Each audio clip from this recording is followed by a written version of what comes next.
This is a narration of the syllabus and an introduction to the course in general. And this is for fall 2022.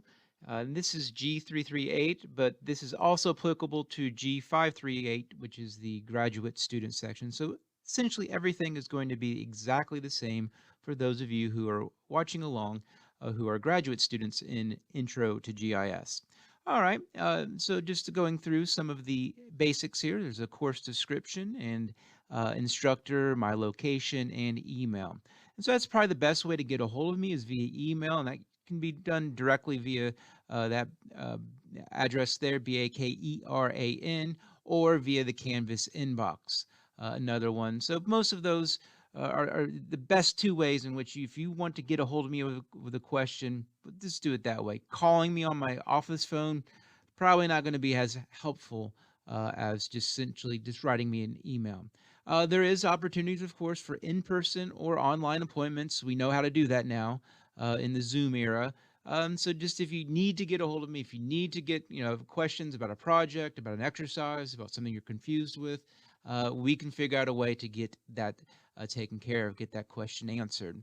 There'll also be some discussions, which as we go through each of the course, the modules and the exercise, the opportunities for students essentially to answer other students' questions as well. So if you just are kind of stuck on something, you're okay, I'm keep on getting this one error message. I don't know why. Maybe that might be a good place to post it there first. As far as the course format, this is going to be what I call a hybrid.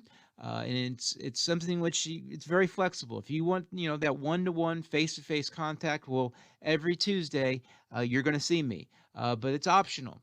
Those are going to be days in which it's for you to ask any question about anything, any course material, but really help you with the exercises as you go along. If you get stuck on something, helping you immediately get that problem taken care of. These are going to be 10:30 to 11:45 a.m. in our normally scheduled location. So we'll never have anything required. No exams, no quizzes, no projects in which you have to, show them to everybody. None of that. And so if you so choose, you can complete this entire course as it was originally and always has been designed online or asynchronously online too. So it's not a deal where you have to sit there and listen to me at 10:30 every Tuesday, Thursday. All right, so this here's a video. It's going to go through the nuts and bolts of this hybrid schedule and kind of start to introduce the course layout. So go ahead and take a look at that.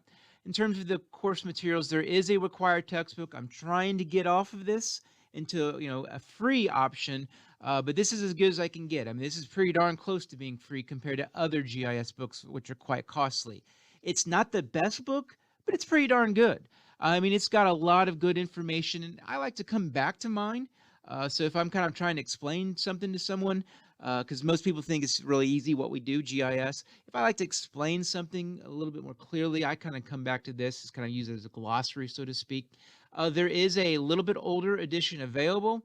Previous students who are better at me as far as finding these things can say, they can find free versions of that previous version out there. It won't hurt you. In fact, as we go through the course readings and the required readings for each of the modules, I will also include where this stuff is found in the previous edition of this required textbook. And so you can access it via these links, via the Amazon.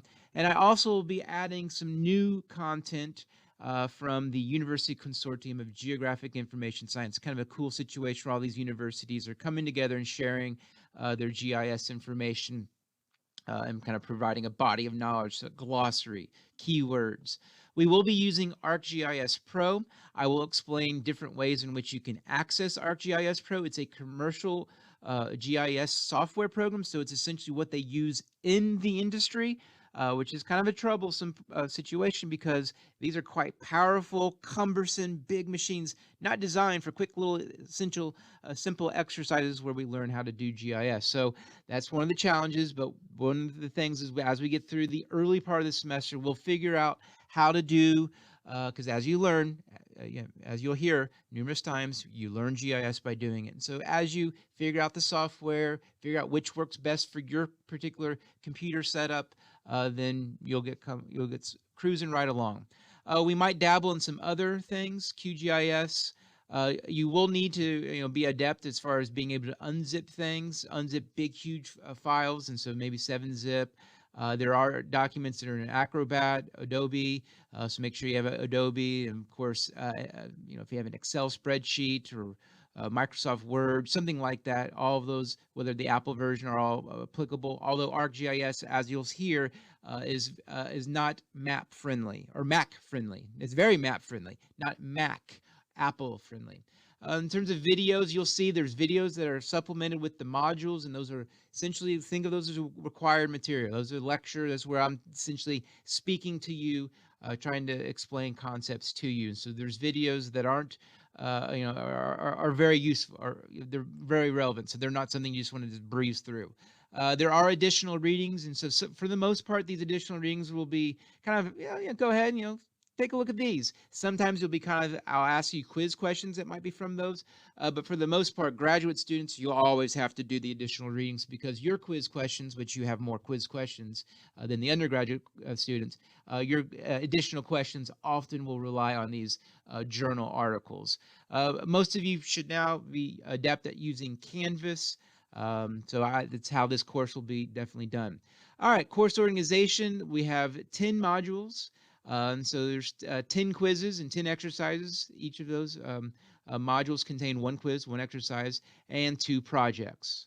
All right, and so each module, what's going to happen is you're going to read the overview, kind of the introduction to the module. It's going to kind of say, okay, here's the plan. Then there's going to be assigned readings, and those could be, for the most part, going to be from this particular textbook here. But there might be some other ones, additional ones I add from this particular consortium.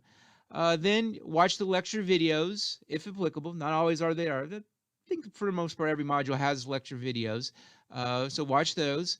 Then, if you need to, ask questions. That's what I'm here for. Then you'll probably want to complete the quiz, and you get a couple attempts at it. In fact, you get more than a couple. You can take it as many times as you want, and it will record the highest score, and then complete the exercise. And so those are going to be due at the same time, at the same day. And so you can do those whenever, but that's pretty much the organization of each of these modules, and there's 10 of them. And then in between, we have 2 projects. So you have a project about halfway through the semester and a project at the very end. Quizzes, 10 quizzes, exercises, I just explained all of that. Projects, 2 big projects.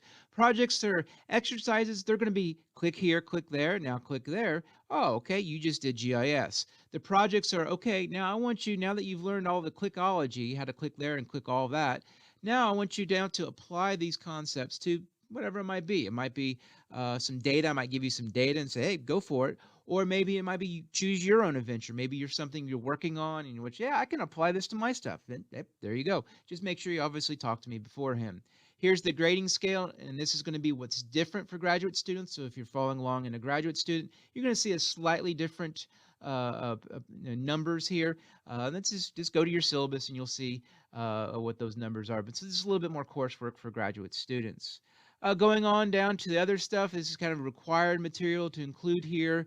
Deadlines, at the beginning of the semester, very lenient, especially as we get, the learning curve of using the software and getting, figuring out where to store files and all of that. But once we get going, let's get the stuff turned in, because we kind of all move together. Kind of content opens up and then closes, so we kind of want to move all together.